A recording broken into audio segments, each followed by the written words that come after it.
So are you an occupational therapist or PT or speech and are working in the pediatric field and kind of wondering what it might be like to go outside of that and feeling like, oh, I only know this? I want to encourage you to really consider this because it's something that I said I would never do. I worked in pediatrics for 10 years and it's all I knew. It was my first job out of college and it's where I was mentored. I had no mentors in adult rehab whatsoever. And I really felt like I wasn't going to be good at that. I actually said multiple times, I'm never going to do that. It's not for me. All I know is kids. But what turned out to be my favorite job has been exactly what I said I would never do. So this is a episode on that and why that is. So, and if you're not a pediatric therapist looking for a change or curious about it, and that's not how you came to this podcast or YouTube video, then you may be wondering how you could improve your skills as an already existing adult rehab professional, either geriatric or adult, whatever. And what I'm going to say is look at the pediatric side of things. So if you can take some neurodevelopmental courses, and it's totally outside of the box of the way of thinking that you're currently in as a adult rehab therapist, you will find some really amazing things. So here are my top 5 reasons for pediatric OTs making the best, I don't want to say the best, but really exceptional therapist for adults. 1, development, right?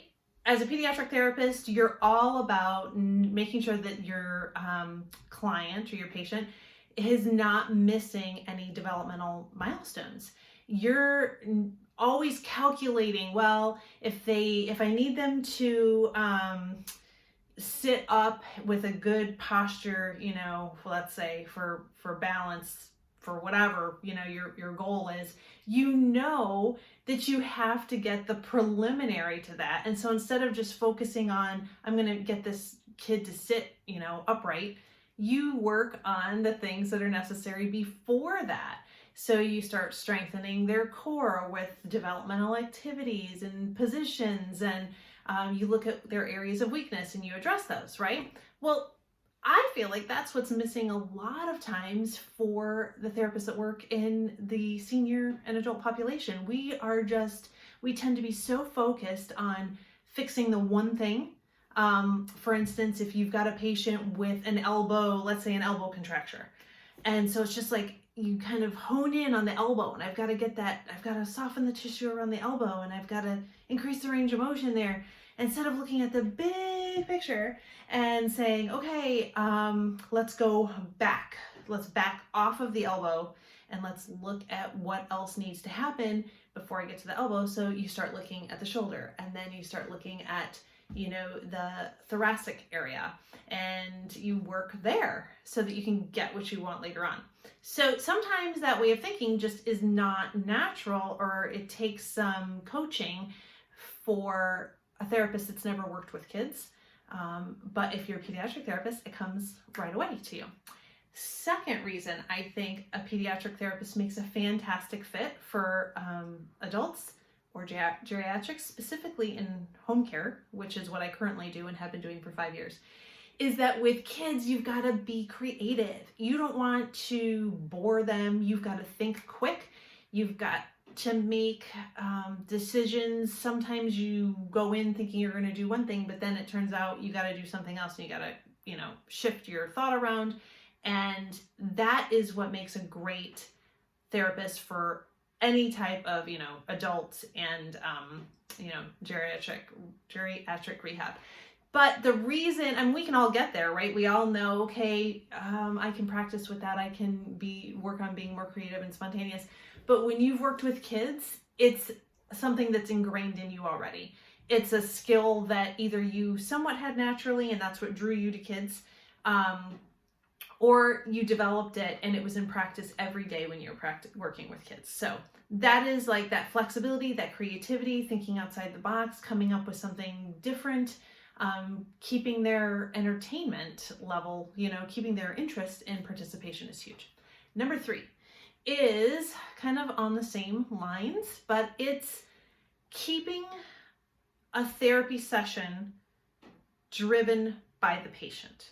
So when you're with a child, yes, you have to lead the activity, right? You can't lose control.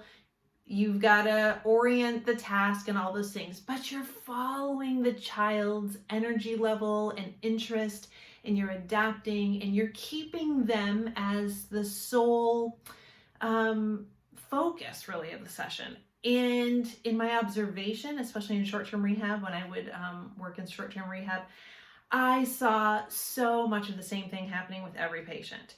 And I don't want to step on any toes, but I know I've been there. When you're seeing, 10, 12 patients a day, one right after another, and you've got a time crunch, and it's less like, well, I already have the cards out and they're raising tray tables, so we're just going to play whatever, and I'll work on standing for X amount of minutes.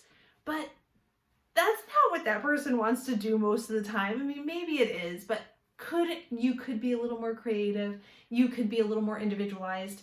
And we don't really do that with kids, or at least I don't remember doing that. I worked in a school system. I worked in early intervention in the home. And then I also worked in a clinic, it was a private clinic. So we saw outpatient, just pediatrics. And I've also done hippotherapy and aquatic therapy. So, I've worked with kids in all settings, and I was never one to just kind of do the same activity with all the kids. I mean, even if I had 7 sensory integration treating issues to deal with in a row, I wouldn't do the same thing, right? But why do we do that with adults? I don't know. I think it's because we kind of check out. I think it's because adults and older people, they will just do whatever you set them up to do, and it's like autopilot, right? And then you can just go about your thing and you kind of zone out. I mean, I don't know. I know that's what happened to me, and I briefly did short-term rehab, and I really didn't like myself when I was going down that route, because I could feel it, like the mental checkout. It's just, wow, that's not where you want to be.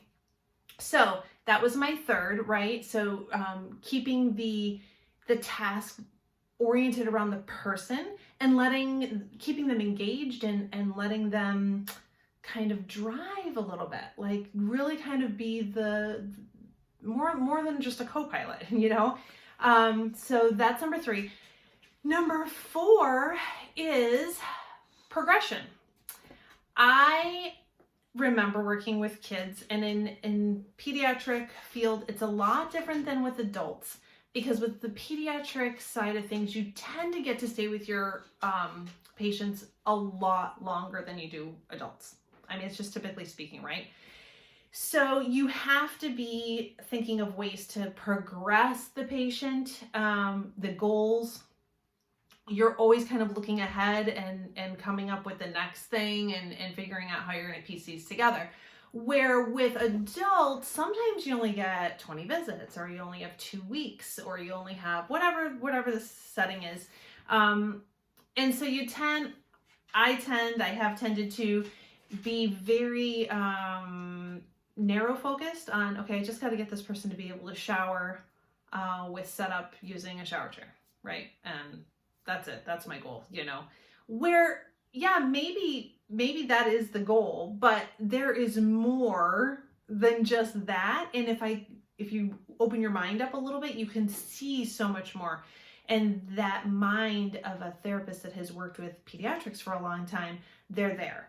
They think that way already. They're kind of looking at a much more, a broader calendar than we tend to do with our adult patients. And you're also more inclined to look holistically, and not just on this one goal area, but you're looking much more at all the elements that are off, with this person, and what they can do to improve. So that was number 4. In number 5, I could really have 10 reasons, but I just picked 5.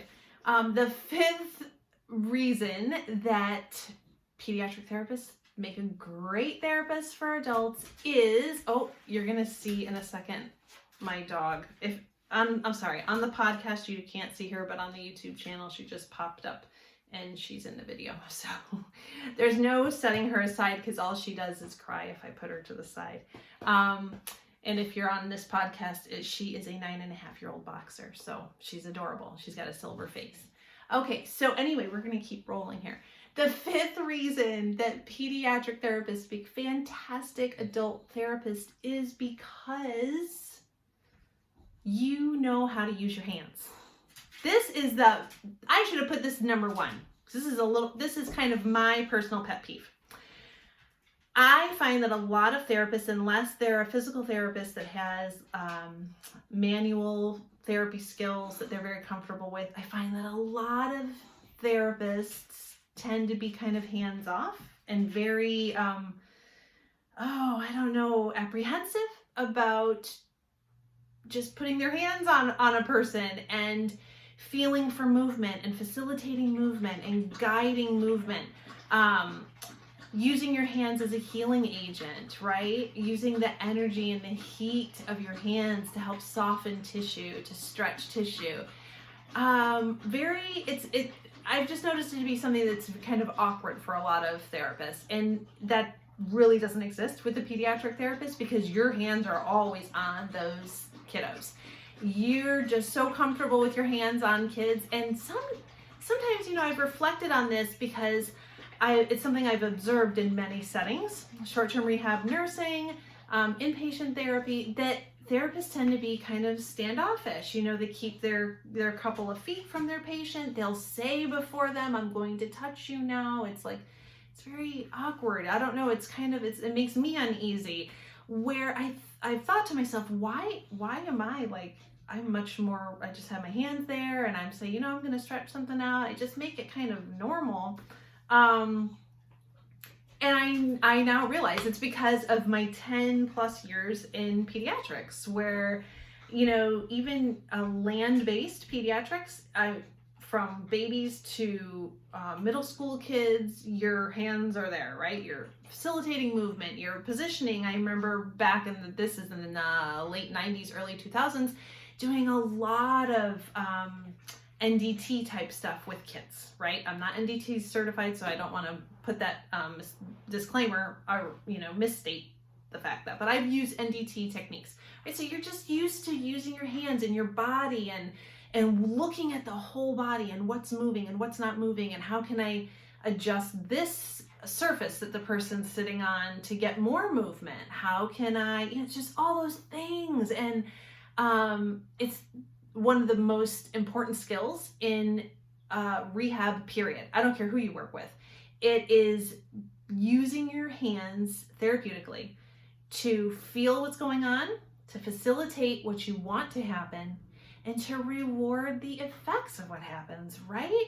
So a patient who finally achieves a certain, let's say upper body posture, since, this is easy to demonstrate. Let's say I have a patient who is a hemi adult, right? So they have a dropped shoulder, right? And they don't realize it. So they're kind of sitting off with one shoulder dropped all the time and forward rounded. And they have no idea, they're not aware of this.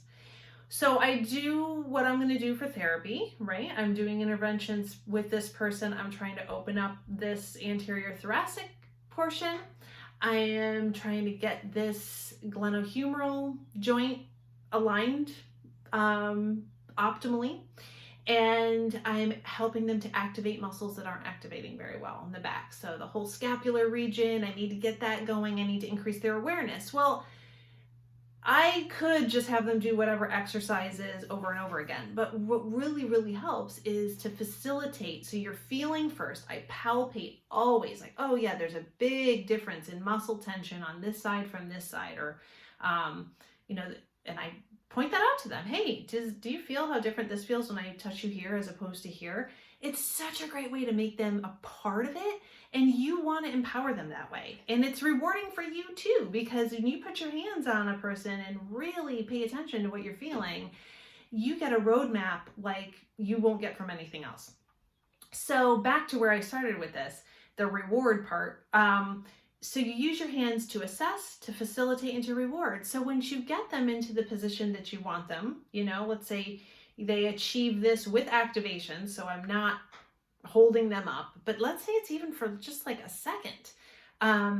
They can achieve this kind of neutral alignment, and my hands are there. I can give them a quick tap, like, this is it, this is good, right? It's so much more than just words. You're talking to muscles, you're talking to the brain in a much more direct way than just words. So hands, therapeutic hands, space, interpersonal skills, creativity, thinking quickly, making a person, your patient, your client, a more engaged part of your therapy session, minute to minute, not just at the beginning and then checking in with them at the end. It's minute to minute.